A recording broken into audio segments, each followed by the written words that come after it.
আসসালামু আলাইকুম। আমরা আমাদের উইন্টার বেবি কলারের সেকেন্ড এপিসোডে ফিরে আসলাম। গত পর্বে আমরা এই পর্যন্ত করে দেখিয়েছিলাম। এই পর্বে আমরা নতুন কালার অ্যাড করে পরবর্তী অংশে কাজ শুরু করব। তো আশা করছি আপনারা আগের পর্ব দেখেছেন এবং আমি ডেসক্রিপশন বক্সে আগের পর্বের লিঙ্কটা দিয়ে দেব। এই পর্বে আমাদের কিন্তু আমাদের প্রজেক্টের উল্টা পাশ থেকে কাজটা শুরু করতে হবে। প্রথমে আমি স্লিপ নট দিয়ে নিচ্ছি। এখানে আমরা 6 নাম্বার রোয়ের এই পেছন থেকে এই স্টিচটার এখান থেকে চেইনের উপর থেকে আমরা এখান থেকে কাজটা শুরু করব। আপনারা দেখতে পাচ্ছেন এখানে আমি প্রথম একটা স্লিপ স্টিচ করে নিচ্ছি। আমাদের প্যাটার্নটা এখান থেকে শুরু হবে। পরবর্তী অংশটা একটু মনোযোগ দিয়ে লক্ষ্য করবেন। আমি প্রথমে 5টা চেইন করে নিলাম। এখন আমরা আবার 5 নাম্বার রোতে চলে যাব।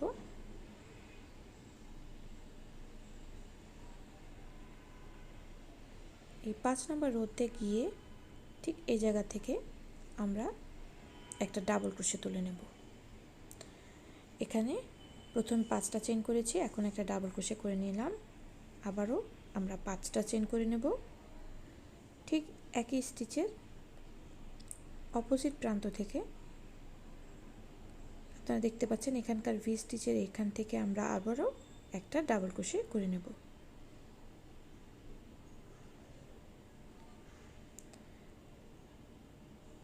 এখন নিশ্চয়ই বুঝতে পারছেন আমরা কি করেছি। এরপর আবারও 5টা চেইন,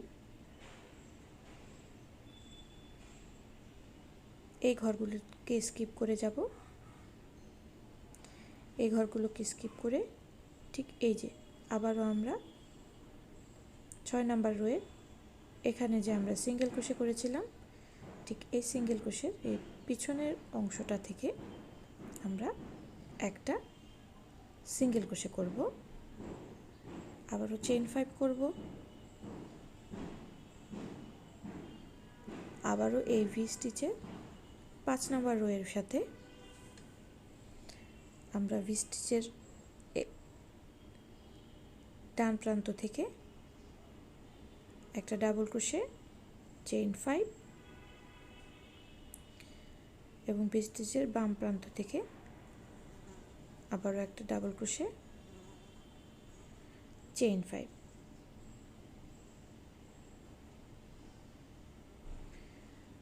এখন আবার 6 নাম্বার রোর সাথে একটা সিঙ্গেল ক্রোশের উপরে একটা সিঙ্গেল ক্রোশে করে নেব।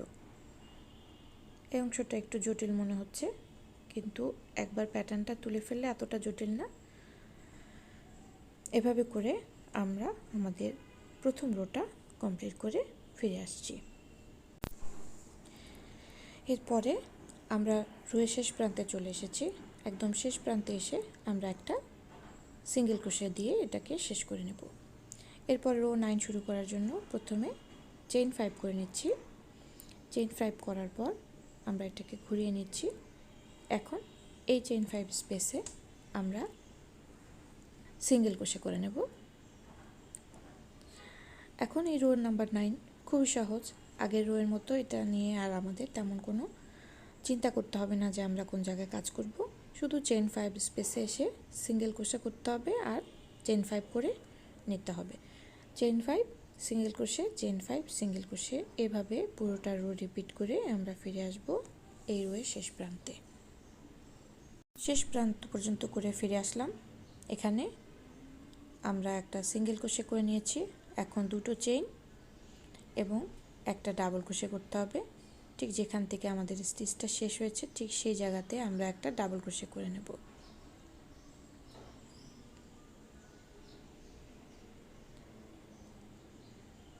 এই ডাবল ক্রোশেটা করার কারণ হচ্ছে পরবর্তী রোতে আমাদের স্টিচটার মাঝখানে আসতে হবে। তো এভাবে ডাবল ক্রোশে করে নেওয়ার কারণে স্টিচগুলো মাঝখানে চলে আসবে। এখন আবারও চেইন 5 করে নিচ্ছি। রো নাম্বার 10এও আমরা রো নাম্বার 9-এর মতোই chain 5 single crochet, chain 5 single crochet এভাবে করে পুরোটা রো কমপ্লিট করে ফিরে আসব। আমি এই রোটা বেশিক্ষণ করে দেখাচ্ছি না, আপনারা জাস্ট রো নাম্বার 9-এর মতো এটাকে রিপিট করে শেষ প্রান্ত পর্যন্ত করে ফিরে আসবেন। আমরা রো নাম্বার 10-এর শেষে চলে এসেছি এবং সবার শেষে এখানে আমরা একটা সিঙ্গেল ক্রোশে দিয়ে এই রোটাকে শেষ করে নেব। এখন রো নাম্বার 11 শুরু করতে যাচ্ছি। রো নাম্বার 11-এর জন্য শুরুতেই আমরা 5টা চেইন করে নিচ্ছি। এই 5টা চেইন করার পর আমরা এই পুরো প্রসেসটাকে ঘুরিয়ে নিচ্ছি। এখানে এখন আমরা এই প্রথম চেইন 5 স্পেসে একটা সিঙ্গেল ক্রোশে করব এবং পরবর্তী চেইন 5 স্পেসে আমরা মোট 8টা ডাবল ক্রোশে করব। 1 2 3 4 5 6 7 8। এরপরে চেইন 5 স্পেসে একটা সিঙ্গেল ক্রোশে হবে। এখন আবারও আমরা 5টা চেইন দিয়ে আমাদের কাজটা প্যাটার্নটা শুরু করব। 5টা চেইনের পরবর্তী চেইন স্পেসে একটা সিঙ্গেল ক্রোশে এবং পরবর্তী চেইন স্পেসে 8টা ডাবল ক্রোশে দিয়ে এভাবে আমাদের পুরোটা রো কমপ্লিট করে ফিরে আসতে হবে। প্যাটার্নটা খুবই সহজ, আপনারা ইজিলি পুরোটা কমপ্লিট করে এভাবে করে ফিরে আসবেন। আমিও পুরোটা রো কমপ্লিট করে ফিরে এসেছি। এখন এখানে আমাদের এই চেইন 5 স্পেসের সাথে একটা সিঙ্গেল ক্রোশে করে নিতে হবে। এখন আমি দুটো চেইন করে আমাদের এই রোর শুরুতে যে জায়গায় আমরা স্লিপ স্টিচ করেছিলাম সেখান থেকে একটা ডাবল ক্রোশে করে নিচ্ছি। আমাদের রো নাম্বার 11 এখানেই কমপ্লিট হয়ে গেল। এরপরে রো নাম্বার 12-এর জন্য প্রথমে একটা চেইন করে আমি টার্ন করে নিচ্ছি। এখন আমরা এই প্রথম চেইন 1 স্পেসের উপরে একটা সিঙ্গেল ক্রোশে করে নেব। সিঙ্গেল ক্রোশের পরে একটা চেইন 1 দিয়ে আমরা এখন আগে যে কয়টা ডাবল ক্রোশে ছিল মোট 8টা ডাবল ক্রোশের উপর একটা ডাবল ক্রোশে চেইন 1, একটা ডাবল ক্রোশে চেইন 1 এভাবে করে যাব।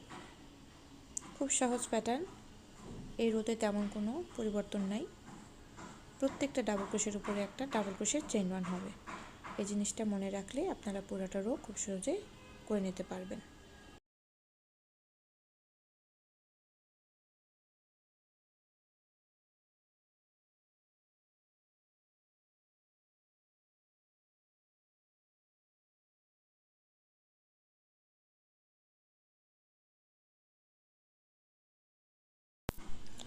এখন একটা চেইন 1 করে আমরা এই চেইন 5 স্পেসে একটা সিঙ্গেল ক্রোশে করে নেব। এটা হচ্ছে আমাদের প্যাটার্নের রিপিট। ঠিক এইভাবে আরেকটা চেইন 1 করে আবার ডাবল ক্রোশে দিয়ে আমরা পুরোটা প্যাটার্ন এভাবে কমপ্লিট করে পুরোটা রো শেষ করে ফিরে আসব।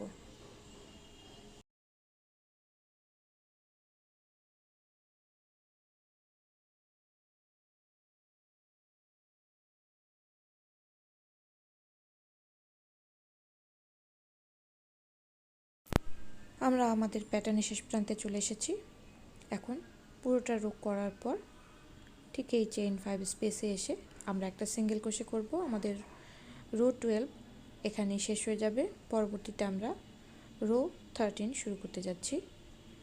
রো 13 খুব সোজা, আমাদের এখানে তেমন কিছু করার নাই, শুধু প্রত্যেকটা চেইন 1 স্পেসে একটা করে সিঙ্গেল ক্রোশে হবে। তারপরে আমরা 3 চেইনের একটা পিকো করব। প্রথমে 3টা চেইন করে নিলাম, তারপর এভাবে সিঙ্গেল ক্রোশের এখান থেকে আমাদের হুকটাকে এনে একটা স্লিপ স্টিচ করে দিচ্ছি। এটাকেই পিকো স্টিচ বলে।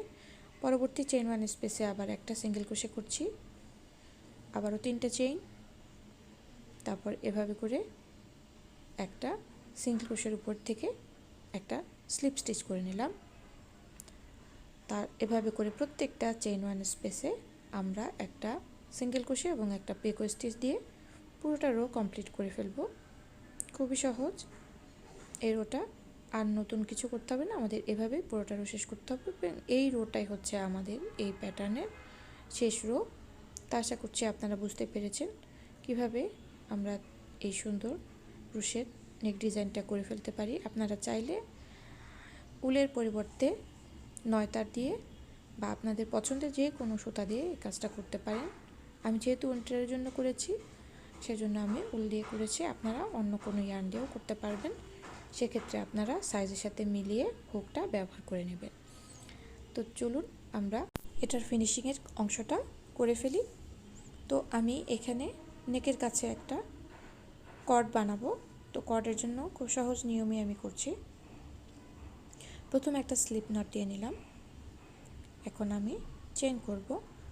আপনারা আপনাদের পছন্দ মতো লেন্থে চেনটা এভাবে গুনে গুনে কাউন্ট করে করে নেবেন, এবং এই কাউন্টটা অবশ্যই মনে রাখতে হবে, কারণ অপর প্রান্তের চেনটা করার সময় ঠিক সেম কাউন্টের চেনটা আপনাদেরকে করে নিতে হবে।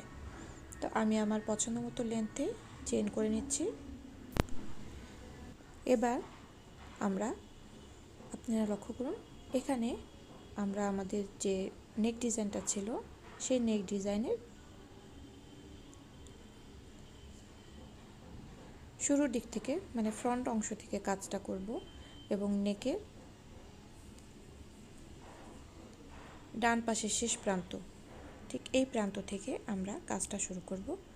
এখানে আমরা প্রথম এই লুপের ভিতরে যেখান থেকে আমরা কাজটা শুরু করেছিলাম, এখানে আমরা একটা সিঙ্গেল ক্রোশে করে এটাকে আমরা প্রথম লক করে নিচ্ছি। এখন খুব ইজি একটা প্যাটার্ন দিয়ে আমরা এই অংশটা করব। এখানে 3টা চেইন করে নিচ্ছি।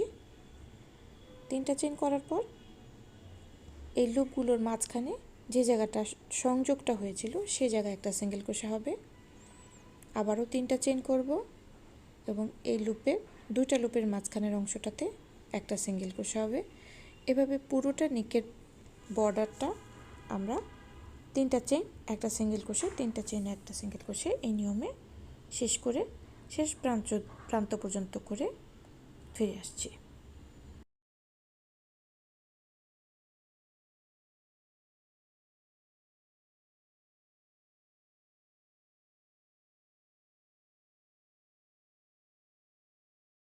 আমরা শেষ প্রান্ত পর্যন্ত করে ফিরে আসলাম, আমাদের প্রায় শেষ। এখন আমরা এই যে লাস্টের অংশটাতে এসে 3টা চেইন করে একটা সিঙ্গেল ক্রোশে করে এটাকে ক্লোজ করে দিয়েছি। এখন আমাদের প্রথম অংশে যে কর্ডটা তৈরি করা হচ্ছে সেখানে আমরা যে কটা চেইন করেছিলাম গুনে গুনে আমাদেরকে সেই কটা চেইন তৈরি করে নিতে হবে, যাতে করে আমাদের দুই প্রান্তের কর্ডটা সমান সমান হয়। তো আপনারা দেখতে পাচ্ছেন আমি কর্ডটাও তৈরি করে নিয়েছি, এবং খুব সুন্দরভাবে দুটা সাইডেই সমান সমান হয়েছে, যেহেতু আমি সমান সংখ্যক চেন দিয়ে কাজটা করেছি। তো আশা করছি এই সহজ টিউটোরিয়ালটা আপনাদের খুব ভালো লেগেছে। আপনারা অবশ্যই কমেন্টে জানাবেন আপনাদের আজকের টিউটোরিয়ালটা কেমন লাগলো, এবং যারা যারা আমাদের চ্যানেলটাকে এখনও সাবস্ক্রাইব করেননি তারা সাবস্ক্রাইব করে আমাদের পাশেই থাকবেন। আল্লাহ হাফেজ।